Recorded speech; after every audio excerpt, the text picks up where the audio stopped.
Well, good evening, and thank you for joining St. Vincent de Paul for our first ever Calling All Angels virtual gathering. I'm Rick DeBruhl, and I'm glad to be with you this evening for something, well, a little different. Now, I want to tell you that we are all here in the studio. We've been wearing our mask and adhering to social distancing, but I want to put the mask aside for just a moment, for a few minutes, to share a very important message with you. And by the way, we want to thank you for being here. We know many of you have been signed on for quite some time waiting for this to happen. We've been watching the chat and all the comments as you've been talking back and forth, including the person who said they had hip surgery yesterday and wanted to make it a point to watch tonight. So let's get right to it, because we hear from so many people about the uncertainties and all the challenges facing our communities. People who are out of work, children out of school without childcare, families who are not able to pay their rent or utility bills, or buy food or even diapers for their children. Well, hi, Melissa. No pressure here, but I want you to know you're in more than 300 homes across North America right now to talk about the Angels on Call program and your experience. And I want you to start by talking about how is it your family joined this?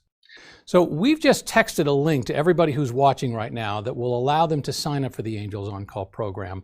If somebody's thinking about it, they're watching this program and they're on the cusp, they're not quite sure what to do, what would you tell them? Well, Melissa, I know you've got 3 little ones in the house right there, so I appreciate the fact you've taken some time to spend with us, and I appreciate the fact that they've been pretty quiet during all this, so that's pretty impressive. Thank you. Yes, they have so far. And most importantly, we want to thank you for being a founding member of Angels on Call. My pleasure. Welcome to St. Joseph the Worker's annual celebration of the Worker Breakfast, our first ever virtual event. And that's the success bell. It gets rung every time a client finds a new job. Now, we hope you're enjoying your morning coffee and breakfast.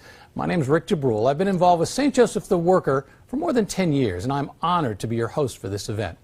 I'd like to thank all of you for joining us this morning as we celebrate our mission, our hardworking clients, and our accomplishments over the past year. Well, to help us better understand just exactly what's going on with the current job market, we have this morning a guy who's really a proven leader in the economic workspace. He's currently the president and CEO of the Greater Phoenix Economic Council, otherwise known as GPEC, one of the longest-standing public-private partnerships. And under his tenure, he's had a pretty impressive run. I mean, he's got more than 74,000 jobs that we've had in the Valley, $11 billion in capital investment, working with 414 companies.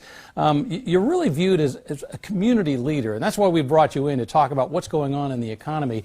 So please welcome Chris Camacho, who once again is with GPEC. And let's start off by talking very briefly about your personal job journey. How did you end up here? Sure, that's more what we need. Yeah, more than just a job. You know, it creates a home, it creates a family, it creates all those other things. Well, Chris Camacho, thanks so much for being here. We greatly appreciate your time. Well, Maria, Luigi, thanks for joining us. And let's talk about the primary election. Obviously, it comes on Tuesday. We're still another 95 days out from the general election. So what's interesting? What do people really need to pay attention? We'll start with Maria about this primary election. All right, Brad, I'm not sure where to begin. There's so much news to talk about when it comes to COVID in sports. I guess we should probably talk about, Major League Baseball. I mean, the Diamondbacks had their home opener with no one there. I guess the big question was there any COVID presidents? Because you've got so much going on and within Major League Baseball right now. What's your take on, are we going to get all the way through an actual season, do you think? Rick, I would not go to Vegas on that one. Yeah, at the end of the day, it's all about survival. Brad Cessnat, thanks for your time today.